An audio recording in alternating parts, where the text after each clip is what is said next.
Assalamualaikum, halo semuanya. Pada video kali ini kita akan bersama-sama melakukan review data keuangan perusahaan dengan kode saham PTBA atau PT Bukit Asam Tbk untuk laporan kuartal 2 tahun 2021. Teman-teman semuanya, PT Bukit Asam dengan kode saham PTBA merupakan perusahaan yang bergerak dalam sektor tambang, khususnya di bidang batu bara.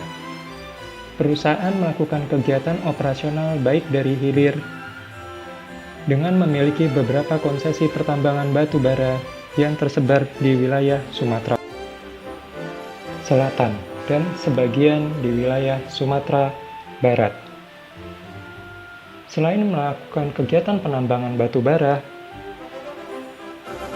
perusahaan juga melakukan kegiatan hilirisasi operasional, di antaranya mengoperasikan pembangkit listrik termal, melakukan pembuatan briket, serta menyediakan jasa konsultasi dan rekayasa terkait pertambangan batu bara dan produksi.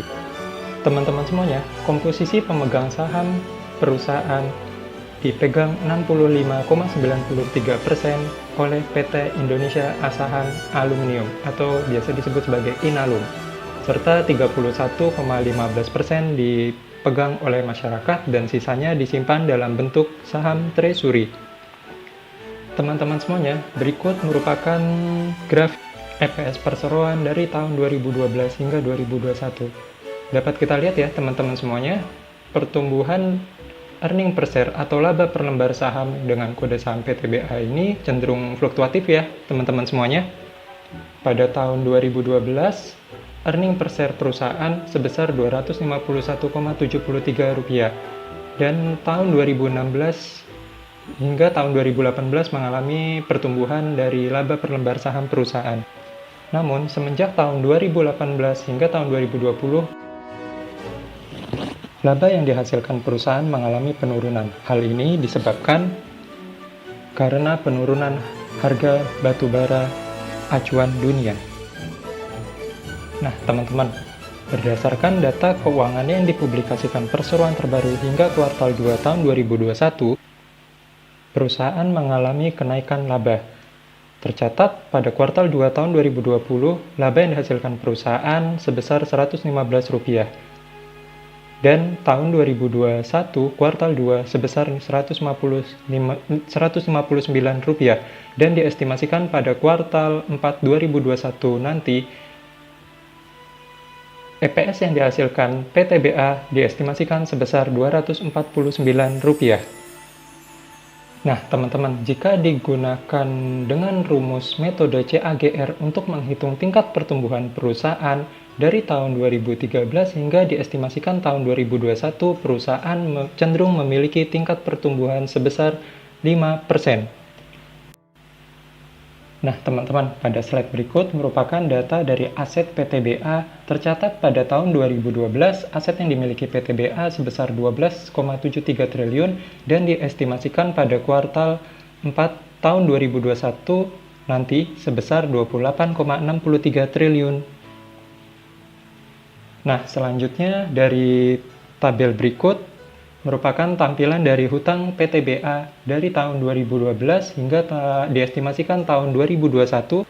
Perusahaan cenderung memiliki tingkat hutang yang stabil ya teman-teman, dan diestimasikan hingga akhir tahun 2021 nanti hutang yang dimiliki PTBA sebesar 8,47 triliun rupiah. Selanjutnya pada grafik berikut menampilkan data dari ekuitas PTBA tercatat hingga tahun 2012 sebesar 8,42 triliun rupiah dan cenderung bergerak fluktuatif mengalami kenaikan ya teman-teman untuk ekuitas yang dimiliki perseroan, dan diestimasikan pada hingga akhir tahun 2021 nanti ekuitas yang dihasilkan perusahaan sebesar 20,16 triliun rupiah. Nah, teman-teman, jika kita bandingkan antara nilai ekuitas dan nilai hutang perusahaan, maka tingkat hutang perusahaan cenderung berada di bawah dari nilai ekuitas yang dihasilkan atau dimiliki oleh perseroan. Maka hal tersebut termasuk bagus ya teman-teman, karena apabila kondisi perekonomian tidak stabil mengakibatkan turunnya dari harga batu bara acuan dunia menyebabkan penurunan pendapatan yang dihasilkan perseroan. Namun, perusahaan tidak terbebani oleh beban keuangan yang cukup tinggi, dikarenakan apabila perusahaan memiliki hutang yang cukup tinggi, pasti akan memiliki beban keuangan yang cukup tinggi. Sedangkan hutang yang dimiliki PTBA cenderung berada di bawah dari nilai ekuitas yang dimiliki oleh PTBA, sehingga perusahaan tidak terbebani oleh beban keuangan yang harus dibayarkan apabila perusahaan memilih struktur permodalan dengan menggunakan hutang. Nah, teman-teman, pada tabel berikut dapat kita lihat ya, untuk harga saham perusahaan PTBA dari tahun 2012 hingga diestimasikan di tahun 2021 ini cenderung bergerak fluktuatif ya teman-teman. Begitupun juga sama, untuk nilai dividen juga cenderung bergerak fluktuatif. Namun pada data akhir dari tabel berikut tercatat tahun 2018 hingga tahun 2020 cenderung mengalami kenaikan besaran dividen. Dan pada tahun 2021 ini, dividen dibagikan sebesar Rp74,69. Maka dapat kita simpulkan juga untuk besaran nilai dari dividen yield cenderung berada di atas dari 3% ya teman-teman semuanya. Tercatat dari tahun 2012, besaran dividen sebesar 4,67%, cenderung bergerak fluktuatif, dan pada tahun 2021 ini nilai dari dividen yield dari perusahaan sebesar 3,14%. Selanjutnya dari segi return on equity atau ROE, tercatat ROE perusahaan juga cenderung fluktuatif ya teman-teman, namun masih berada di atas dari 10%. Sedangkan dari rasio debt to equity ratio, tercatat untuk hutang perusahaan rata-rata memiliki tingkat hutang di bawah dari 1 kali.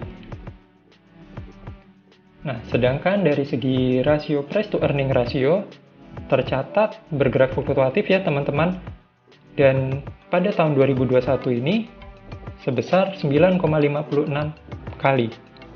Jika berdasarkan data historis price to earning ratio selama 10 tahun terakhir, price to earning ratio PTBA rata-rata diperdagangkan pada price to earning ratio 10 hingga 12 kali.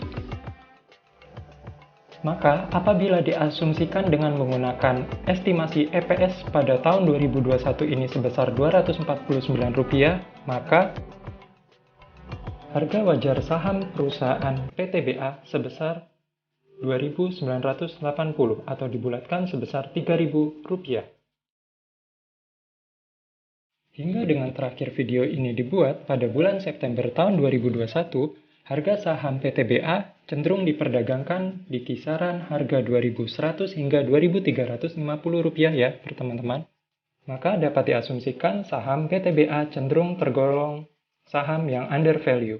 Karena dapat kita lihat ya teman-teman, harga saham PTBA memiliki nilai wajar sebesar Rp3.000, sedangkan harga saham terakhir hingga video ini dibuat itu sebesar Rp2.350. Oke teman-teman, mungkin itu tadi sedikit penjelasan mengenai update data keuangan kuartal 2 tahun 2021 untuk kode PTBA. Semoga video yang saya sampaikan kali ini bermanfaat buat teman-teman semuanya ya, dalam menentukan keputusan membeli atau menjual saham PTBA. Video ini hanya sebagai referensi. Segala keputusan investasi berada pada keputusan di tangan teman masing-masing ya. Terima kasih atas atensinya, dan sampai jumpa kembali lagi ya pada video selanjutnya.